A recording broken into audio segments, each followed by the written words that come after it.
All right, everyone. I hope you guys are having a good weekend. One of the things I wanted to share with you is our preparation for the AP exam that you'll be taking in early May. So one of the few things I want to talk to you about is what you should do to prepare beforehand for it. And that's what the rest of this class is going to be, and hopefully these videos will help to prepare you for that.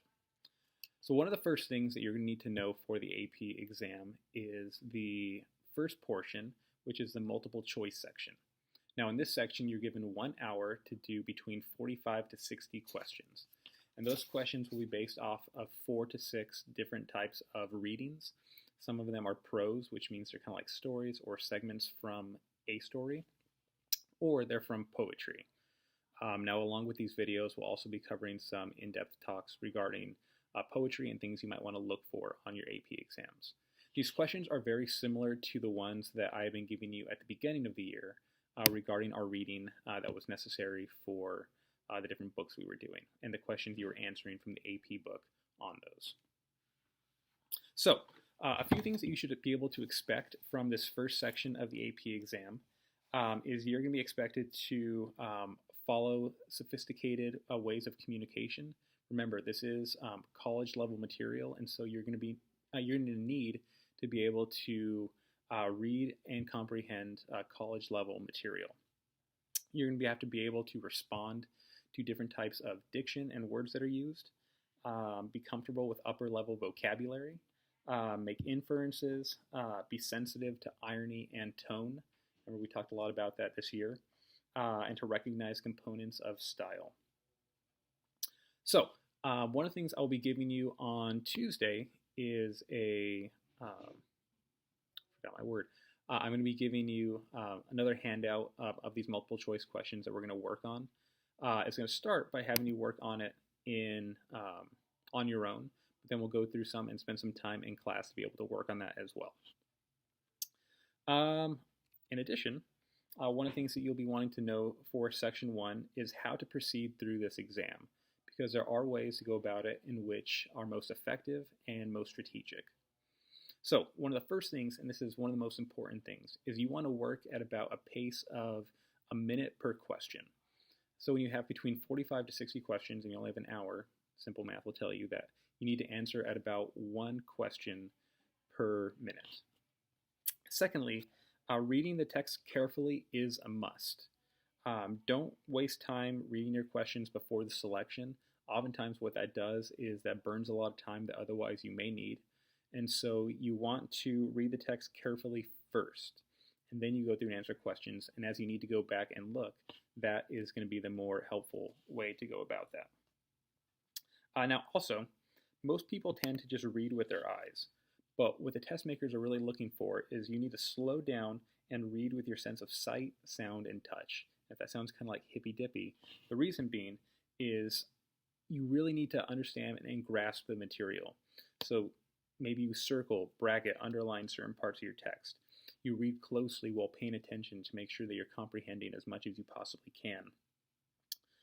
You want to make sure to really hear the words in your head, especially when it comes to poetry and different types of literary elements that we use in poetry. That's important for that. You want to use all the information given about your passage, such as the title, author, and date of the publication, as well as the footnotes. When reading poetry, pay particular attention to the enjambment and the end stop lines. So where each line stops in a given stanza is really important and communicates a lot about that poetry. Another thing is things you can expect on your exam. The test makers will want you to know and understand your meaning of the selection, and they want you to understand the meaning of the selection, as well as your ability to draw inferences from the stuff that they have you read. They also want you to understand how a writer develops his or her ideas, which will be something that's assessed along the way.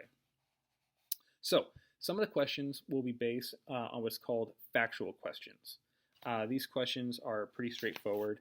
They'll ask questions like words refer to blank. They might ask you about some allusions, right? So if there's some writing and they allude to a king of Scotland, may talk about Macbeth or Banquo. There's some technical questions that you will also experience.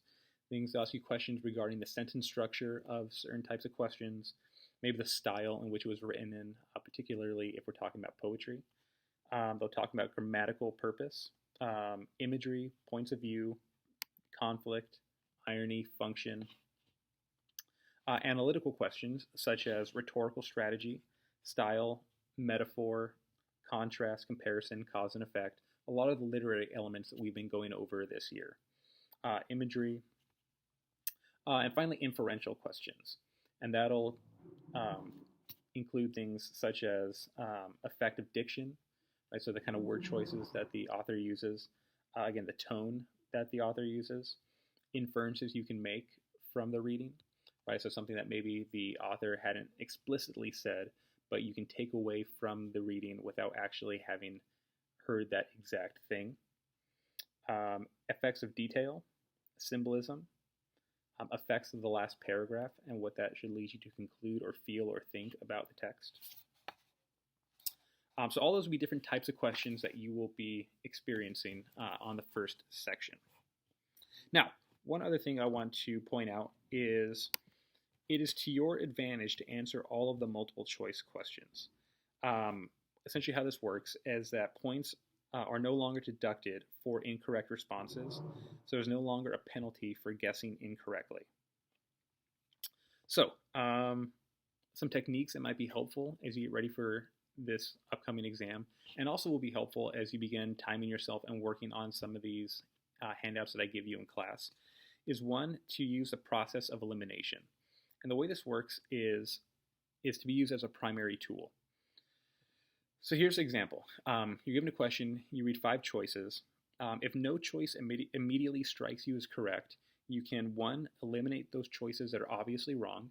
So sometimes there's an answer in a question that you know right away. Okay, well, I know it's definitely not this. So you can get that out of there right away. 2, you can eliminate those choices that are too narrow or too broad, right? So if a question is very encompassing, right, so much so that it lacks any sense of accuracy, you can get rid of that one. Eliminate illogical choices, so choices that really just don't make any kind of sense. Eliminate answers that are synonymous. And so if there's one question that is an awful lot like one, you can get rid of one.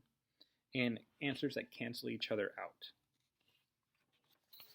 out. Next, you want to be able to use substitutions or filling in the blanks.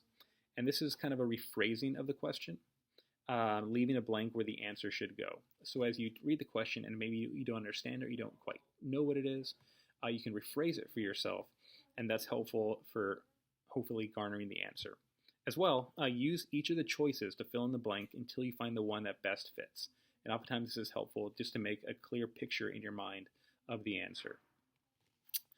3 is using context. So with context, you want to consider the context of the whole question.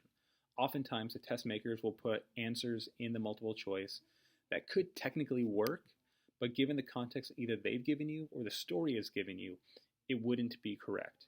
So make sure you read the question carefully and make sure you answer it within its context and in the context of the whole passage. Next, anticipation. As you read the passage for the first time, what you really want to do is key in on certain points of the passage that are most likely to be used as a question. So make sure you make a mental note of it, even an actual hard copy note of it, and you really pay attention there because that'll save you a lot of time of having to go back to the section and reread it to answer the question. So again, anticipate certain questions that may come based on certain portions of the reading. Next, intuition or educated guesses. So there comes a certain point where maybe on one hand you know, okay, well, I don't technically know this, but you base your answer and the answer you choose based off what makes the most sense. Can also be a helpful strategy for gaining as many points as you can on this section. Now, if there's any things you should potentially know about preparing for the multiple choice questions, some of them can be choosing challenging passages, and like I said, those are the ones I'm going to give you here on Tuesday, and we'll be working through some of those. Another thing that's really helpful is to refer to prose of titles given earlier, so stuff we've read like Crime and Punishment, Pride and Prejudice, Job, and JB, some of the things we read before. and take some of those pieces of dialogue and create questions based off of it to help study for. I think that's probably about it for right now. So please watch this video again if you need to. And like I said, we will be working on this starting Tuesday, moving forward for the exam. All right, thanks.